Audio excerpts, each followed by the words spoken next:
Patchwork Heart Ministry and Fiat Ministry Network invite you to discover your mission, a brand new in-depth monthly video series featuring engaging Catholic speakers who will challenge you to live your life abundantly. For only $25 a month, you will receive a personal monthly mission, including 3 full-length inspirational talks that build upon a new theme each month. Sign up for the Discover Your Mission tier at patreon.com/patchworkheartministry today.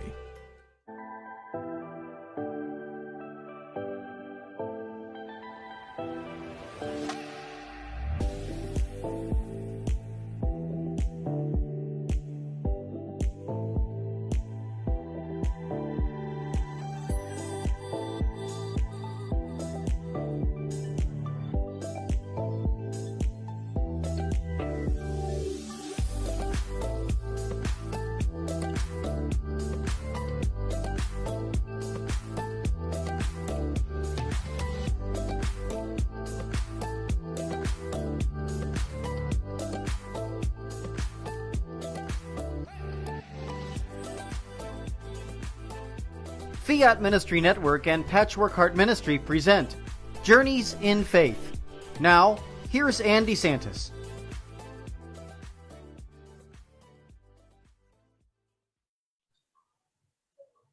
Hello, welcome to Journeys in Faith here on this Friday evening. It's great to be here. This is Anne DeSantis on Fiat Ministry Network, and I have an amazing guest for you this evening. I have Ray Haywood. He is a husband, a father, and a Catholic author. He's also been a guest on my podcast with Bill Snyder on the Sowing Hope podcast before. So welcome, Ray. Thanks so much for joining us on Journeys in Faith. Thank you, Anne, for spending some time with me. Yeah, we have so much to talk about. Now, for those of you who have heard Ray's story before, you're going to get a real treat, because not only is he going to tell us more about his own faith journey, but we have a great topic this evening as we're going to talk about the role of husbands, fathers, and men in the lives of their families when it comes to faith and attendance at Mass. So that's something that we'll probably talk a little more on the second half. But for the first half of the show, let me start out with Ray's bio. He's an amazing bio. He's a devoted husband to his wife, Natalie. They have been married for the past 32 years. Together, they intentionally raised 2 faith-filled sons, Nicholas and Frank, within the foundation of faith and the sacraments. Ray shares in more than 28 years of willful fatherhood and co-parenting experience. Ray and Natalie live in Harrisburg, North Carolina, and are faithful parishioners of St. Thomas Aquinas Catholic Church in Charlotte, North Carolina. Through active parish enrollment, Ray's family's faith continues to grow in the new covenant teachings of the Catholic Church.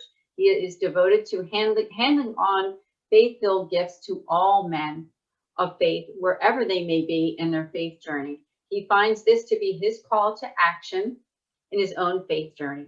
He is one of the founding members of the Fraternity of St. Joseph's Men's Group that had their inaugural meeting on November 2nd of 2019. And you can connect with Ray at trjfathersguide@gmail.com. Well, of course, we're going to repeat that later on in the show. So Ray, again, welcome to Journeys in Faith. Yes, thank you, Anne. Thank you so much. Before we came on, you said you would like me to share a little about my faith journey. So, I'm 54, and when my wife and I were my children's age, we already knew where we were in our faith journey. Society, things weren't as confusing for us when we were younger. I'm sure you can relate. So now, what brought me to stepping closer to my faith and writing the book, Tools to Ready the Journey, was the realization that our children, my sons, are challenged tremendously in their faith journey, in navigating the physical world. So in that realization, I slowly measured out proper doses. I say a lot of times, the measure in which we measure. I believe that my Heavenly Father gave me my faith, the faith that I own now, in measured out proper doses. And, when you step closer to your faith and you start to not only believe, but belong to the body of Christ, now the encouragement of others, like what we do, like what we're doing here right now, we're trying to encourage others to step closer to the path. And this is not something that I always felt. I wasn't always intentional. Meanwhile, intentional is a word I use many times in a day now. It's a good word because what it indicates is that there's a direction. And I know that that's an important part of the faith journey, is having some kind of direction from God and through your prayer life, and being intentional about everything that you do with your faith and with your life. You still see the picture of me? Because I don't see you anymore. I do. Okay, so we could just continue like this. Yes, This that's is right. Thank you. All right. So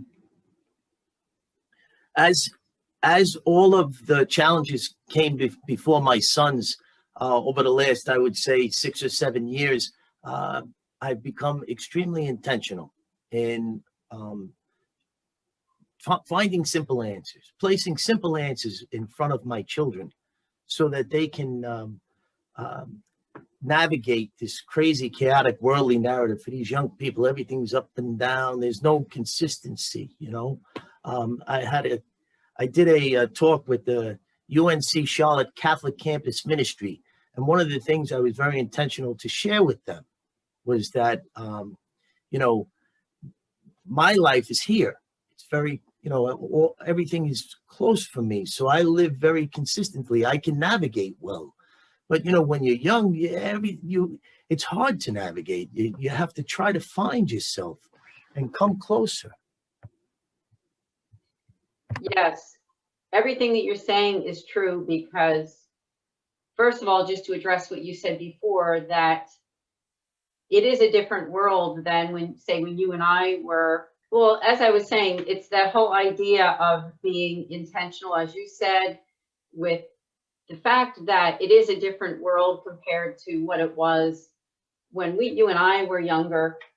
And I mean both in the world in general, and also in the Catholic Church, and in the fact that numbers are down. Let's face it. I mean, especially after this pandemic, we pray very hard that people do come back to Mass and come back to the realization of the importance of holding on to and practicing the Catholic faith. And I know we're going to unpack a lot of that in the discussion that we'll have about men's role, right? Fathers and husbands' roles in the church.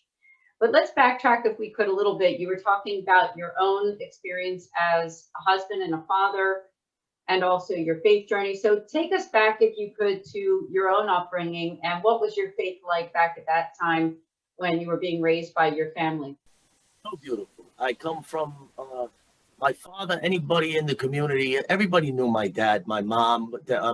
I grew up in Brooklyn, the community that we lived in, literally community. Like, we knew everybody knew us. I went to St. Mark's Catholic Church. That's the parish that my parents got married in. It's the parish that I got my sacraments in. I got married there. The children that I went to school with, their siblings went to school with my brothers and sisters. My parents went to school with their parents. I mean, it's unbelievable, the sense of community. And now our children, their communities are in their phones. So they don't have that sense of community. All of these things come into awareness, I look at those people that I'm still connected with in social media, and I even go to some of their houses. They're my St. Mark siblings. That's what I call them, because we grew up like the faith was beautiful, so now here we are, I'm transplant.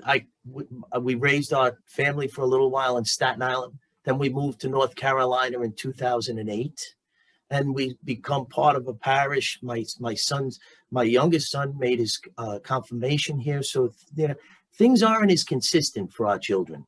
Like, I did everything in Brooklyn. My mother and father weren't even living in Brooklyn when my father passed, but yet my father's funeral mass was at St. Mark's. That's the type of community that it is. You know, you belong there. My mother didn't even have to think twice. That's where my father was going to be buried from. You know, his funeral mass would be. So, you know, and I look at my sons and I look at the challenges that they have, and I, I, I don't know how, but somehow or other, I came into the awareness of sharing these types of things. I wrote the book, Tools to Ready the Journey. As I was writing it, I reached out to men that were already in that type of a world. I don't know if you ever heard of Steve Wood, but I reached out to Steve Wood. He's got an amazing, back in 2017, maybe like September, October, he has a talk on faith and justification. And if you could take time to go back and look at his podcast, as a cradle Catholic, it gives you answers to questions you didn't even think to ask. And it makes you so strong in your Catholic faith. It brings into awareness some beautiful things. So as I'm talking to him and he's telling me, start in my own community, right? He says, that's where we can make change, you know, Anne. The only change we can make, we start in our own communities. That's the way we do it. So then I reached into my community of Knights, the Knights of Columbus, got a very good response from them.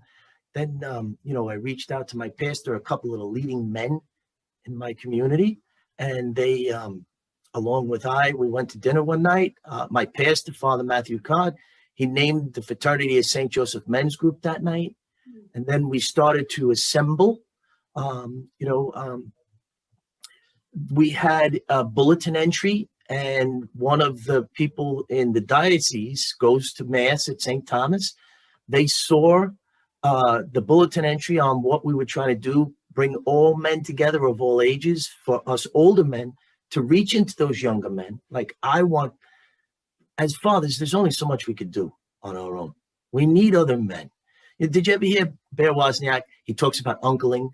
Did you ever hear him say that? I have. He's been a guest on Journeys in Faith. So I think I've heard that before, but if you can re-explain, that would be wonderful. So what Bear's view is that we need to uncle. More than just be another man in the community. We need to look at these other men, these younger men in our community, and uncle them. Be closer than just another man, you know, like an uncle. And as a father, there's only so much we could do for our children. So we need other men to be a good example, to bring our children closer. Iron sharpens iron. We all need to do this together, and we need to start to change the way we approach each other. We need to approach each other differently. So, well said, because the role of men in the church is so important, and it has to be addressed. And I know that when we talk on the second half about those statistics that you're going to share with all of us and with me, I think people are going to be pretty surprised to learn about just how important that role is. So as this all starts to form in our parish, it's during the year of St. Joseph for our diocese. So 2020 was the year of St. Joseph in our diocese. So they asked for some of the leading men in our Fraternity of St. Joseph Men's Group to be on a team of people who were putting the website together for the diocese. And then, so we went there. Then what they did was they asked if we would create a model of a men's group that other parishes in our diocese could follow in. So now we started to make resource documents and you know, a code of conduct. Our code of conduct says, and this is something I believe men should really take to heart. What we say is important, but the way we say it is even more important, because our children are watching. You know, our young sons and daughters, they don't understand when we interact as adults. You know, there's a time and a place for that. But when we're in front of our children, we have to watch the way that we address each other, because they're watching. We need to approach each other differently. And this is part of that that mindset that Bear shares about uncling, which I think is really awesome. So now things start to mature. And, you know, Bill, hopefully by now, Elvin is in the world with us today. Bill and Agnes are having their child. It's a wonderful thing. As we're speaking, this is probably happening. Bill, God bless you. We said a prayer before we came on, Ann and I, for you. We did.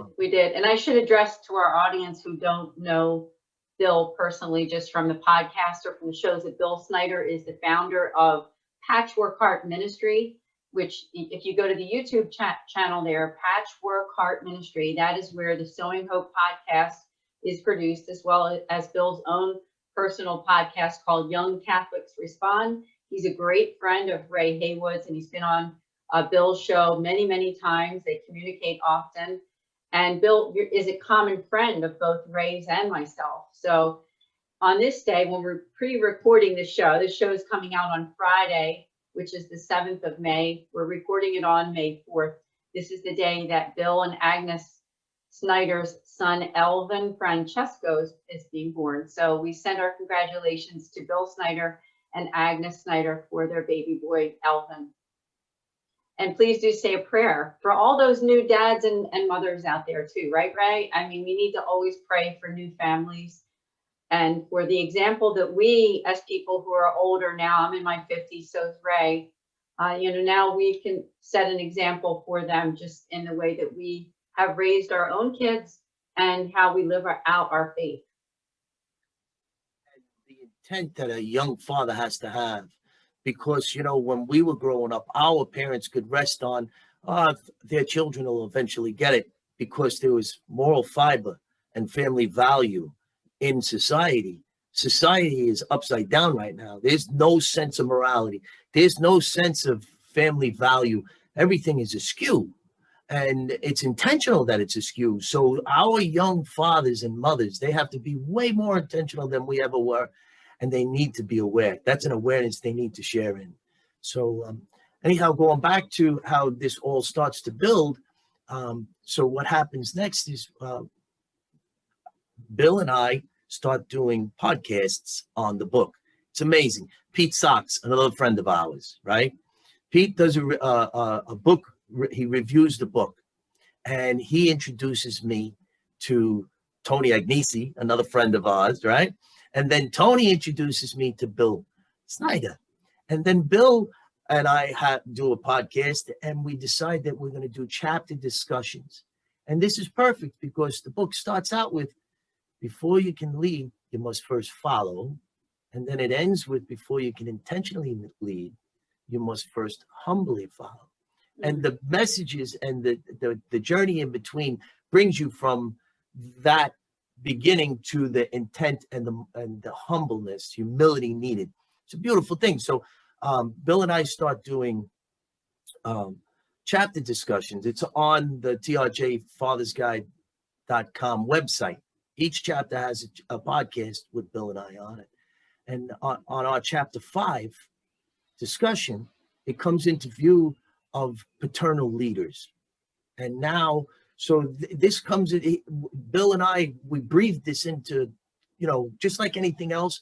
Think of how socialism is starting. An idea gets pushed. You shouldn't say things if you don't want them to happen, because once you say something out loud, a lot of times it starts to take some traction. So Bill and I have this wonderful conversation on spiritual fathers and on spiritual leaders. And while we're talking, we discussed the idea of having paternal leaders in our faith community.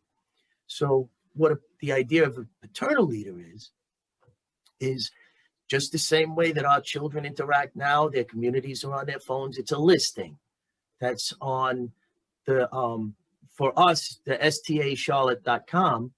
There's right on the toolbar, it says paternal leaders. It's actually the St. Joseph paternal leaders. And what it is it's a deacon. The first paternal leaders will be deacons because they're close to church teaching. So deacon, we have Deacon Martin Rickard is our first paternal leader. And what it is it's going to be a way for Catholics who step away from the faith to find their way back. So what we have this vision of is that, let's just say each parish has 2 or 3 paternal leaders.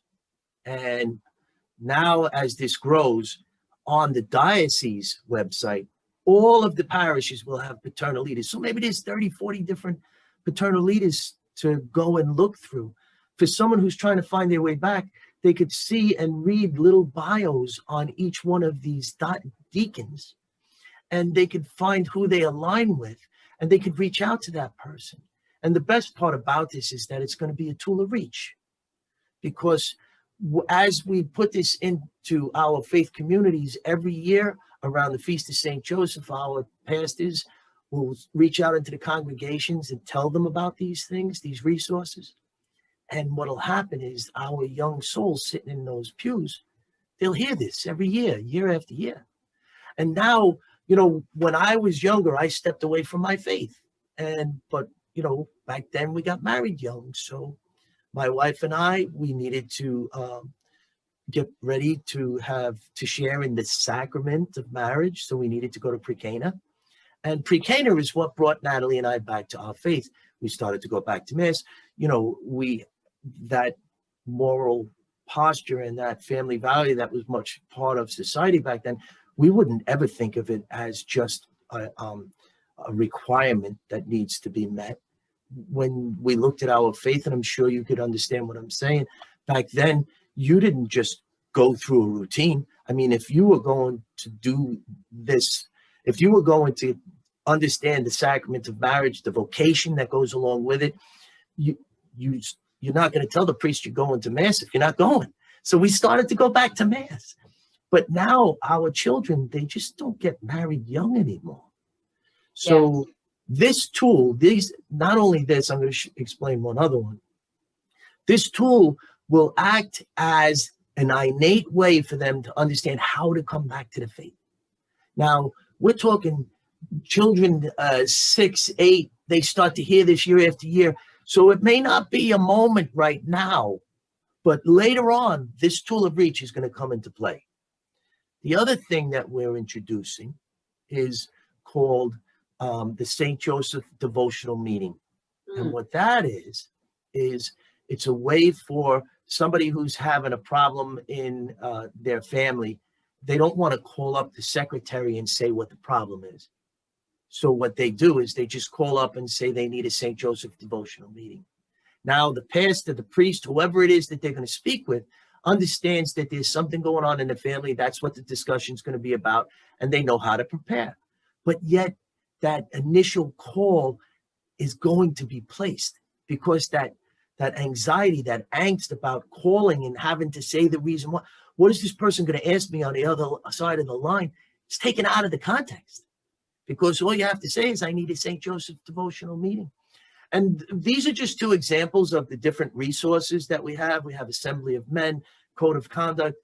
There's bulletin entry. There's everything and anything that you could possibly need as a man trying to start a men's group that's relational.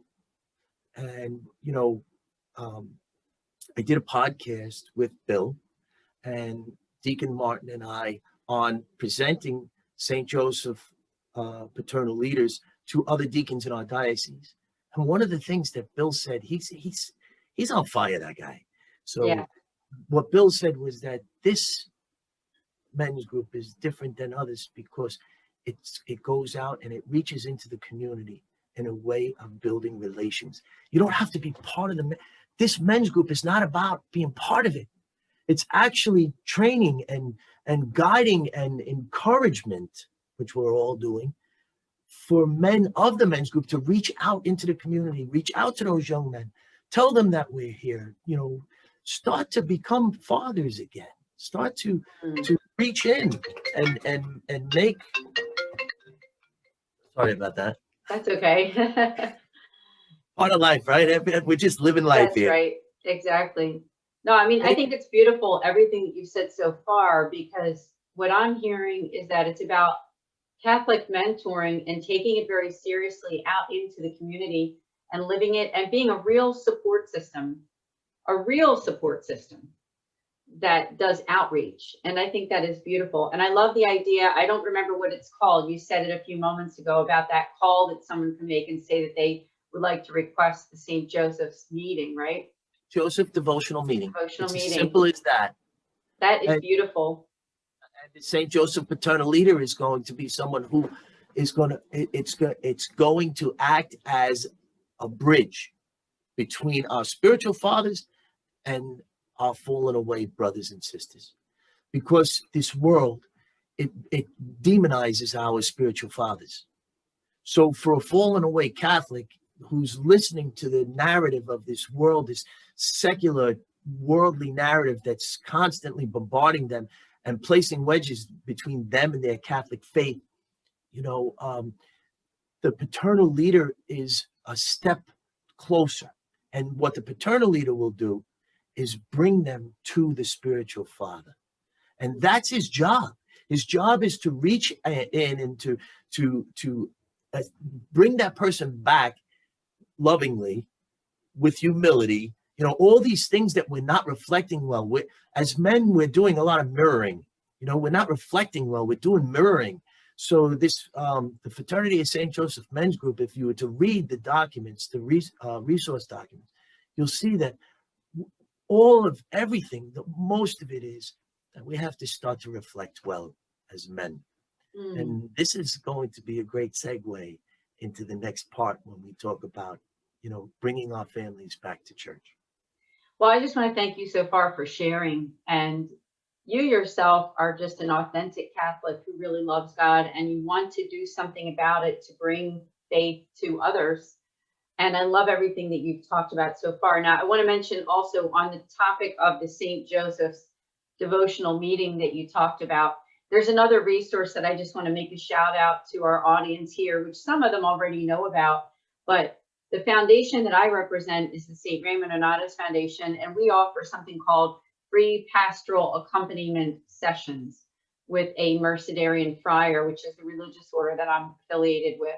So on top of everything that Ray's saying, I just want to make that invitation to people watching that if you or someone is in some type of crisis situation, whether it be individually or family related, that you can make an appointment with the foundation that I represent and have a free consultation to talk about those issues. And there's no judgment at all. Like you were saying, Ray, about how sometimes you call that church office and you feel kind of awkward to talk to the parish administrative assistant or whoever is picking up the phone, or that email that you send where you feel like you need to tell them more than just like, I want to talk to Father, right?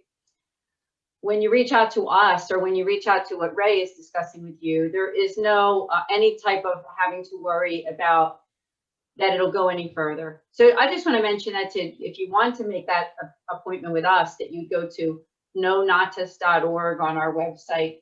Now, Ray, what about if people are watching and they're interested in what you were talking about for their own community? Maybe they live in a different state, Pennsylvania or California or New York or wherever it is. They say, wow, I love what Ray's talking about. How do I implement that in my own parish community?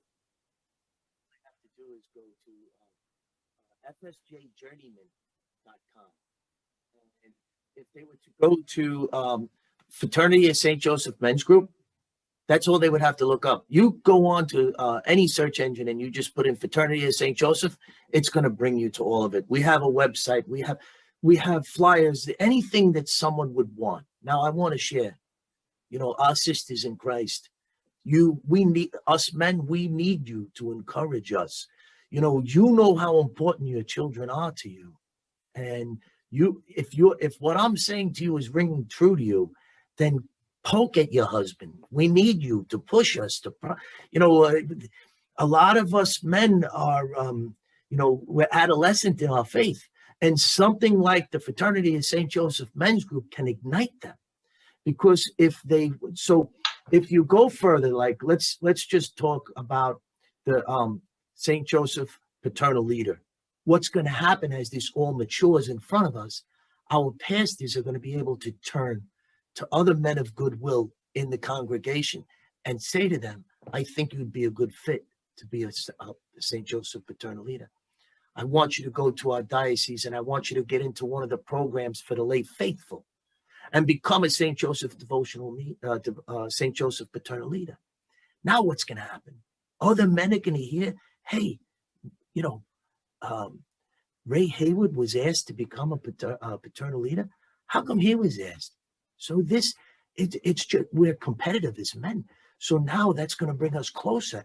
This is going to push men to a different place. They're going to want to understand what they're talking about. It's not just going to be about going to mass anymore. It's not going to be a routine. We're actually going to start to one of my prayers that I always say is reach into the hearts of men and place within them the will to change their families, their faith communities, and ultimately their public square. And that's what we're going to do. We're ultimately going to change the public square. When we start to do this, when we start to reflect instead of mirror, when we go into the gas station and somebody's being rude to us, and we say a prayer for them and we don't argue back, and our children in our cars see that, think about what's going to happen to the next generation. Our children are going to learn composure. None of us compose ourselves. Yeah. That's a great example. You know, and that's why I say it's so important that we recognize what we say, because our children are watching. And this is not an easy thing. Now, I just want to say what I want to go back to something I was saying earlier about when we say something, look at how our society is changing. Our children are having all these ideas placed in their heads. None of this, it's all situational truth. None of it is an objective truth. So when this is going to be hard for us men. This isn't easy for me either. But if we start to talk about this and we start to approach this and we make this an awareness to the next generation, they'll be better than us at this. So we need to encouragement. You know, this is how things change. They change within intent. You know, thoughts become actions, actions become habits, habits become character. I like how you brought it. You started it out with intention at the beginning of the show, and you brought it back as we're ending for the commercial break. So that was just perfect, Ray. Thank you. Now we do have to take about a 5-minute break or so. So we will be back here on Journeys in Faith in just a few minutes.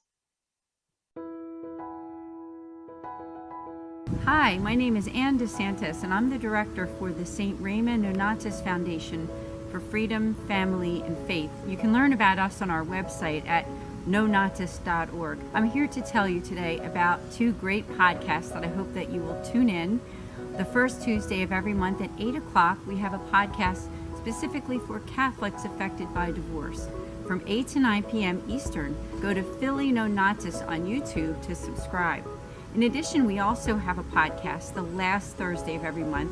That's also at 8 o'clock Eastern Time for 1 hour. And that one is for families in crisis. We have some really great guests coming up soon, so hope to see you then. Please also consider the fact that you can make spiritual direction appointments with us, with our spiritual moderator. All you need to do is go to our website on the contact form and just reach out to us. We'd be happy to hear from you and look forward to setting up an appointment. So we'd love to connect with you. Please share this video and let people know that we're there for families affected by divorce and also families in crisis. Thank you.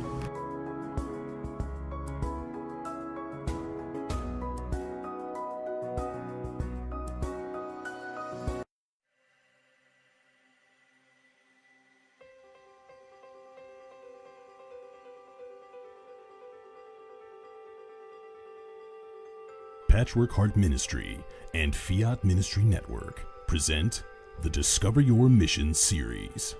Now, I had been brought up without any prayer, without Bible, without church, nothing of that kind. And so when my father died, I became suicidally depressed. I had no desire to live. And yet, by the grace of God, whenever I got to the point of actually taking my life, I always had this interior conviction that if I took my life, I would simply find it again on the other side, and it would be permanent misery. But it wasn't until I became a wife and a mother, and I began to try and pass my faith on to my children, that I realized that everything I knew about Jesus was memorized doctrine. I was a good man, I was a good father, I was instilling the sacraments into my family. I was definitely not intentional. I was stuck broke in my faith. but what kind of strength did he have? Jackie did not just have a strength of body or baseball skill. He had a strength inside of his spirit, a courageous meekness that empowered him to play the game. And I tell him what is going on with me, and he's like, oh, okay. And I'm like, no, I think this is like some sort of miracle, dude. And he's like, okay, of course, but I'll believe it when I see it. Honey, you've been trying to quit, and you've been saying this and saying that. And I'm, his big line to me is, you shouldn't say things because I never follow through on them. And so this was week after week, month after month. He is looking at me like, this is a miracle. There is no way that you, on your own, could have done this. So we are called to sing. All of us are called to sing. All of us are called to express ourselves and join our voice into the unity of the church. Often with my choirs, I ask them to listen to each other, to listen to the sound that they make together as one. That's what we're aiming for. Through the harmony or unison, we're aiming for a one sound. You need to decide. What are you going to participate in? Are you going to participate in the historic Christian idea of the altar of sacrifice, which is in the Eucharist, or not?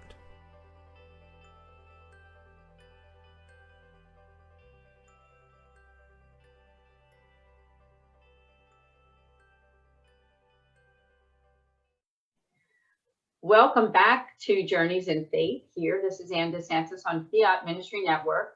Our tagline is where we say yes to Jesus Christ. And that's what my guest is all about here, Ray Haywood. He is a Catholic father, husband, and also an author. And he was talking on the first half of the show about intention and how important it is to have intention when it comes to raising our families. Of course, he said a lot more than that. But if you want to learn more, just go back and watch the show again, because there's a lot to unpack there. So why don't we pick up where we left off, Ray, about intention and where that leads, because I know that you also wanted to talk about that there's an article that you had referred to me. Now, this article was not a Catholic or a Christian article, but it gives a lot of information about the statistics related to the importance of men of faith and men's attendance at Mass, and how when a father cares about his faith, how that makes a big difference. So please do tell us more, Ray. That article that I shared with you, I was intentional to find, I came across the article, but then I found value in it because it wasn't an article that was just from a Catholic view. This article is just about all men who attend some type of service, some type of faith gathering. So, this is a human thing that we're speaking of. And, I believe that through the pandemic, we've had so many families step away from Mass. And, I actually did a podcast, you could look it up on YouTube, called The Father Suffers. And what led me to doing that podcast on The Father Suffers was I go to daily Mass every day. And after Mass one day, I went up to my pastor, Father Matthew Codd, and I said to him, Father, I'm having a hard time getting my family back to Mass. This is weighing heavy on me. We got very accustomed to sitting at 11:30 on Sunday in our living room, in our PJs, in our house clothes, watching Mass. And it wasn't sitting well with me anymore. We needed to get back. So I was sharing this with him one day outside of church, and he just turned to me and said 3 simple words. He said, "The Father suffers." And, that led to, that just kept on bouncing around in my head, that, the Father suffers. And it led to a perspective that I shared in a podcast. If you want to check that out, it's really cool. So for the people who are listening along, just search my name, Ray Haywood. You'll find a lot out there, but The Father Suffers is great. And it talks about, intentionally talks about trying to get our families back to Mass, what we're talking about today. So I believe that the worldly narrative, secular, is intentionally taking away all authority from everything. But the main objective is to take the authority away from the Father, both in the domestic church, but also our Heavenly Father. Because when they take God out of everything, then there's no more order. And that's what we're seeing. So us as men, we have to recognize, we have to really, this world also teaches instant gratification. And even for us older people, we're so addicted to our phones, everything is instant gratification. We no longer spend time in thought. We don't self-examine. So with that loss of self-examination and that instant gratification mindset that this world perpetually puts in front of us, chips away at us, puts wedges between everything that we do, we find ourselves not being intentional. So if there was anything that I would encourage a listener to take away from our conversation today, especially our sisters in Christ, is that the authority of the Father, the obedience, the discipline, the humility of a father needs to be understood. And I believe that for men who are hearing this, or for a woman, a wife, even a daughter, as husbands and fathers, if our daughters come to us, we'll listen to them. So, if there's daughters, young women out there, even young men out there listening, go to your father, tell him how important it is for him to find himself in the masculine journey, to self-examine where he belongs in the masculine journey. The first chapter of the book, Tools to Ready the Journey, is the masculine journey. And each chapter has artwork, and the artwork for that is a square, because it squarely puts us on the path. And if we can find ourselves in the masculine journey within the different stages of which are clearly placed out, then we can understand more about what I'm sharing in self-examination. So let's just go to this article. It's put out by Touchstone. So if somebody wanted to look it up and read it for themselves, it would be easy enough to find. And Journal of Mere Christianity. So you go to Touchstone and you come up a Journal of Mere Christianity, you're on the right article. And, I guess they're taken away from C.S. Lewis a little there, but. Yeah, is this the article that you sent me? So yep. The one that's called, it's The Truth About Men, correct? So. The name of the article, I believe, right? Father's Influence. Yeah. Right? Isn't that the beginning of it? Yes. Okay, so I'm going to just take thumbnail sketches out of it so that we can all just quickly come into view, and then maybe that'll ignite some of us to go back and to find it for themselves. But yes, what it shares is that if a father does not go to church, only 1 in 50 children will become a churchgoer. 1 in 50. Wow. If the father is a regular churchgoer, 2/3 to 3/4 of their children will become churchgoers, which leaves only 25% of their children lost to the faith. Now, if there's no father, just mother attends. Think about this. No, the father doesn't go, just the mother attends. 2% will become regular churchgoers, and 37% will become irregular, but they will attend. So that's over 60% lost completely to the faith. 60%.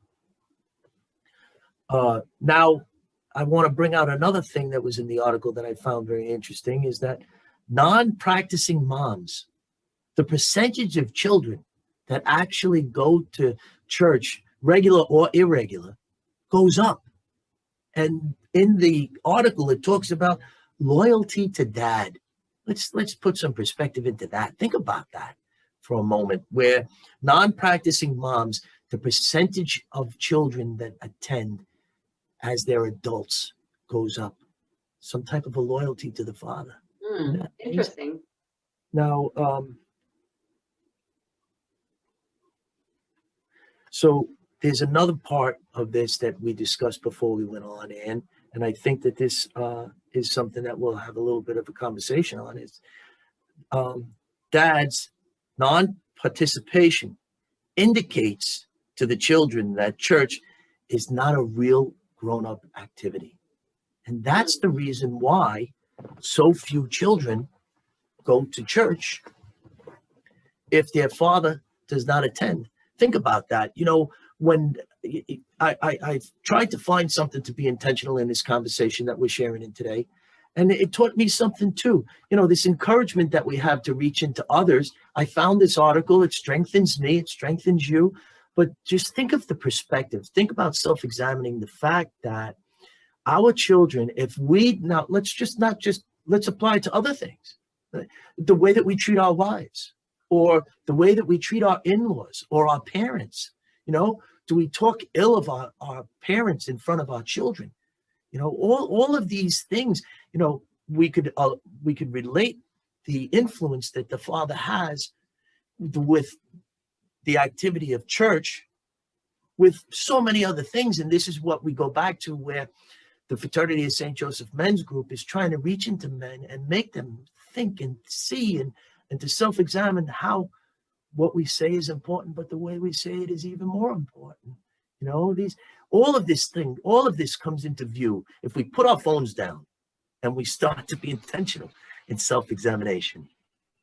Well, it's living a life, from what you're telling me and from what I'm hearing, that the example of a man to his wife and to his children and to his extended family, to his church family, and ultimately, as you use the word, public square. And I know that you talked about that on one of the other podcasts, and maybe you can explain to our audience, for those who maybe don't understand, what does the public square indicate and what does it mean exactly? So for me, I use public square quite often because in olden days, when a town would be built, what they would do is they would build the church. Outside of the church, they would make the public square where everybody would gather. And then the town would start to be erected and built around the public square. So if we as Catholics, especially men, were to think about any time that we're outside, it doesn't have to be right outside the doors of our church, but wherever we are, if we look at the public square when we're anywhere, I don't care where it is, if we look at it as right outside of our churches, then we will approach things differently. So I say public square quite often with that type of awareness in mind. Yeah, it is an awareness, because we might think of it as just like society, right? Or quote, the world.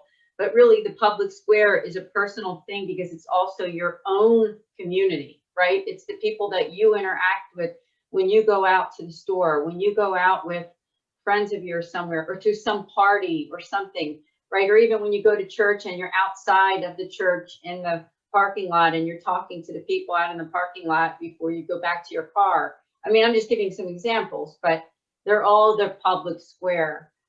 So, so thank you for sharing on that.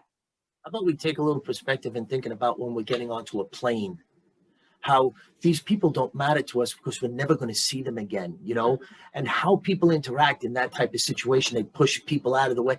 You know,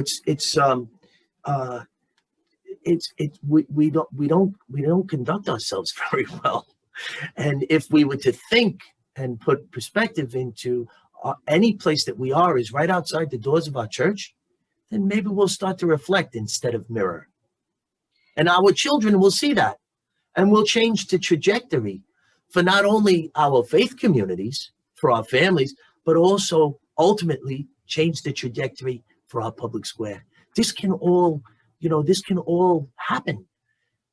And the way we start anything is like Steve Wood said to me, in our own communities. That's where you start. You start in your own community, you know. And one of the other things I share often is that I live in a community here where my home is in North Carolina. Used to be an old farm, now it's community, right?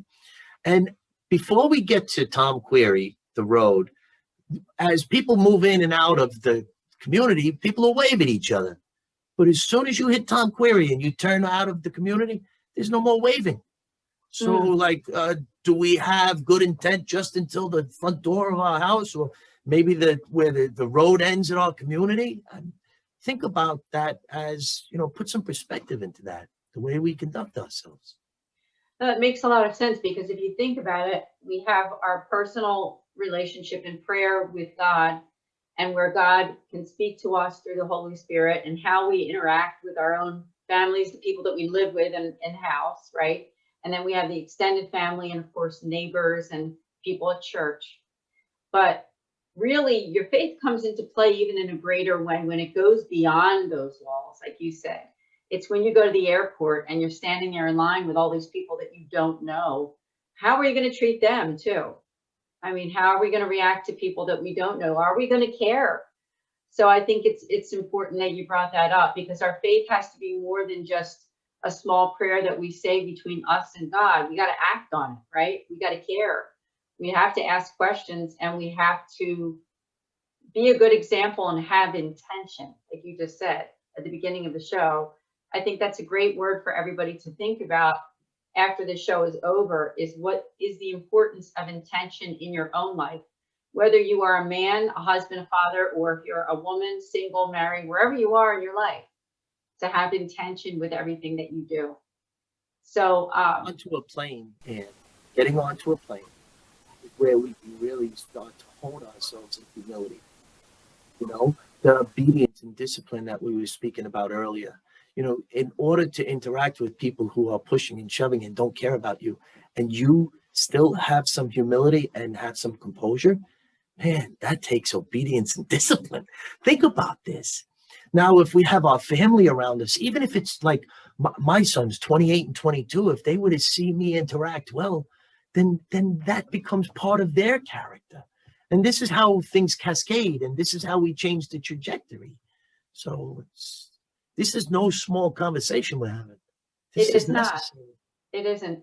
And it's not something that's just for this year. We're here on, May 4th, 2021, as we're recording it. But, of course, this recording is going to go a lot further than just May 4th. It will live on. So no matter when you're watching this is a good place to start, that we're not just talking about the present moment. We're talking about the future. And we're talking about the future of our lives, our families, and also the entire world, right? So it's really something to pray about and to consider.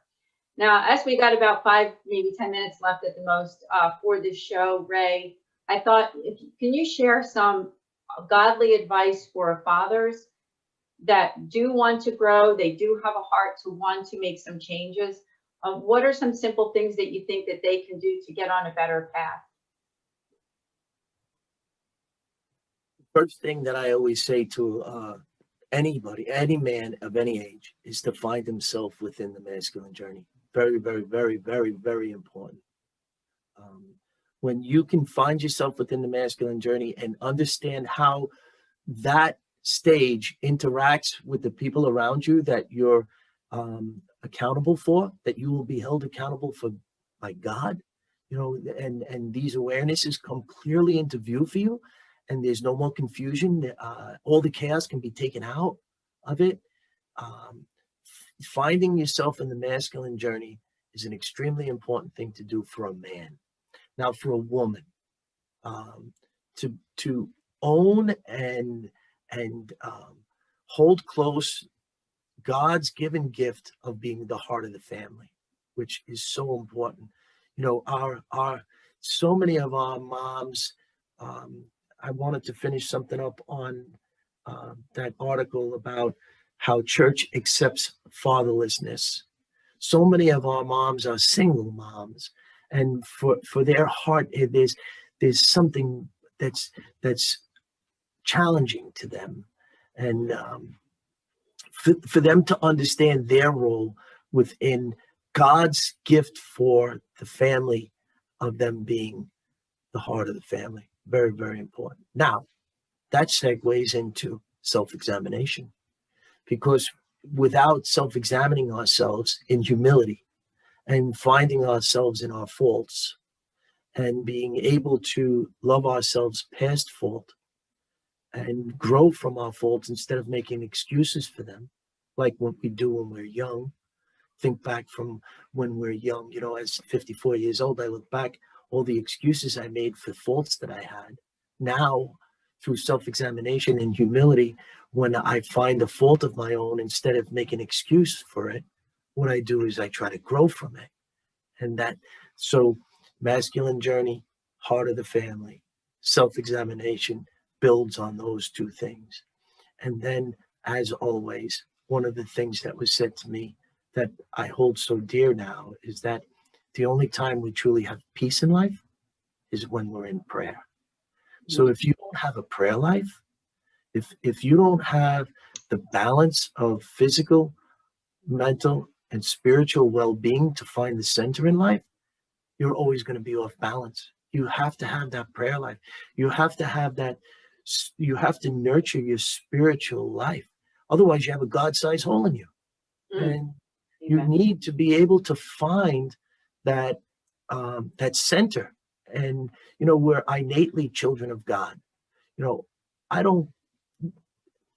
An atheist, he'll never have center because he's innately a child of God. So if he's not working on his spirituality, or she, then they're always going to be angry. Did you ever notice that the people who attend daily mass, they're always peaceful? There's no mistake to that. It's because we understand that prayer is what brings us that peace.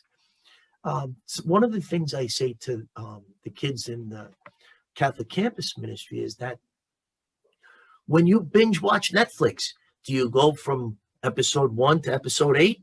Of course not. So how could you go through the liturgy of the Mass and go from Sunday to Sunday? It's very important to read. It takes less than 5 minutes to do the readings and the gospel each day. It's a beautiful love story.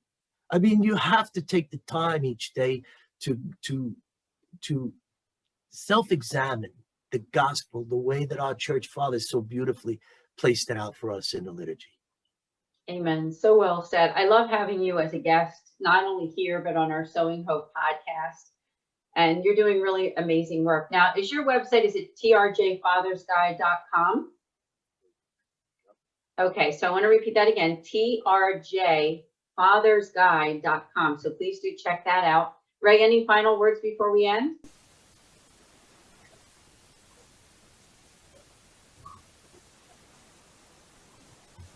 If I could encourage men to start to reflect instead of mirror, you will definitely change the trajectory for your faith. And this is not an easy challenge that I'm saying. And to understand that your wives and your daughters are the heart of the family, and to treat them as such, these are life-changing things. And the only way that what I'm saying can be accomplished is through humility. Amen. Thank you, Ray. Thank you for being a guest on Journeys in Faith. And please do come back again. We'll see all of you here next week on Fiat Ministry Network, Journeys in Faith. God bless.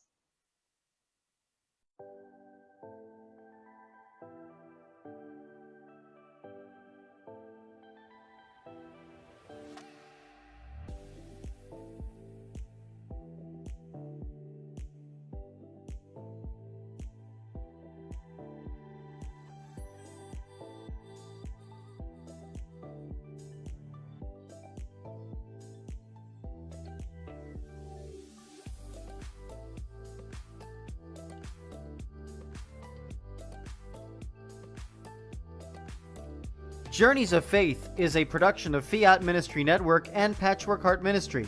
For more information about Journeys of Faith, email info@fiatministrynetwork.tv. And be sure to friend, follow, and like us on social media. Just search Journeys in Faith with Anne DeSantis.